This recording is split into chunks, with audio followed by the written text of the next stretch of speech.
encounters are encounters. So yeah, there's a similarity in what happens within your thinking or within your emotions or within what you're experiencing.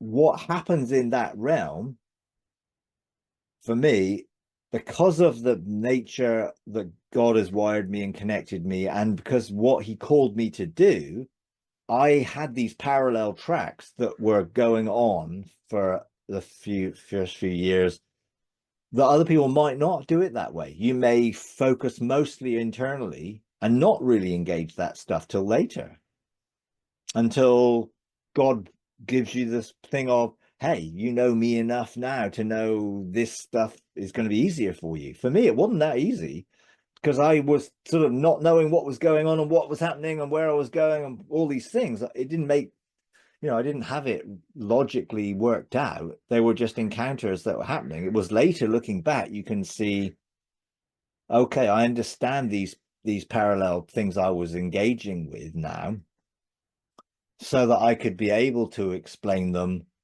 from having had a sort of a rounded view of it.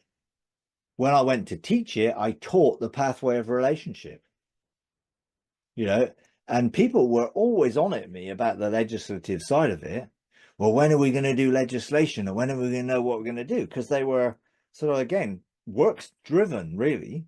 They wanted to know what they could do because they weren't sort of satisfied with the intimacy.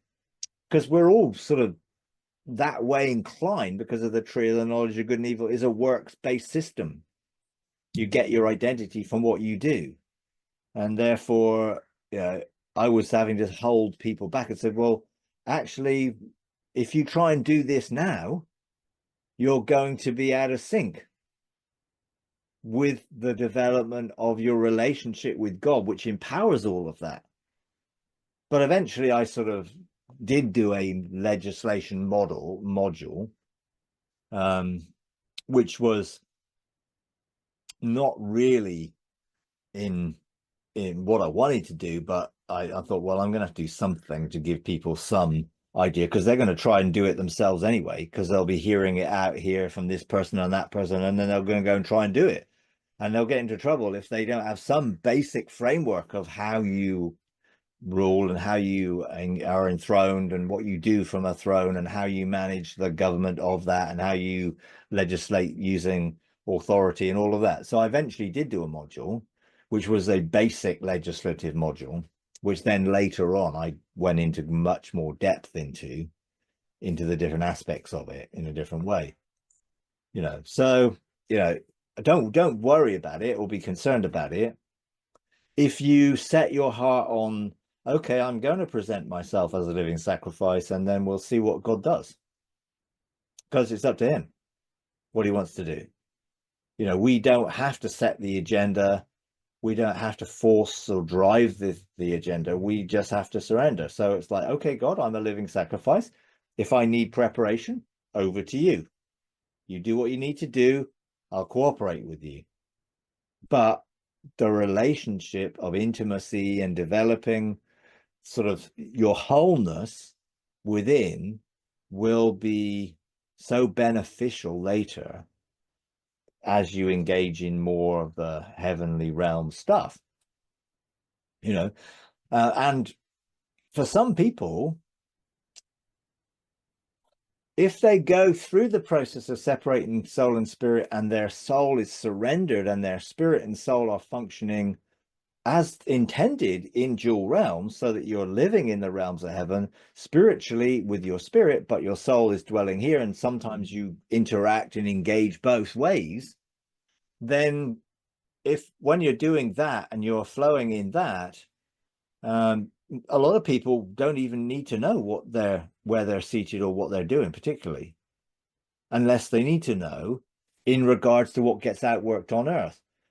A lot of people would then, I spent years learning how to do all the heavenly stuff so that I could teach other people. And then I discovered, well, I'm doing all of this now multidimensionally without having to think about it and do it cognitively every day, which is how it was intended to be. We're intended to be out working heaven on earth through us, not spending all our time in heaven trying to do it. Yeah, therefore you're enjoying life and expressing heaven on earth and the life of God on earth, and allowing, doing what God is telling us to do and all of that on earth as it is in heaven. But we don't have to be doing it all the time. If I was doing everything I'm doing in heaven right now linearly, it would take me a week every day just to do one beer. But we're designed to be able to do multiple things at multiple times in multiple places, so that that can manifest on earth and we live in peace and rest. I couldn't say I was living in rest while I was learning to do all the stuff, because it was a lot.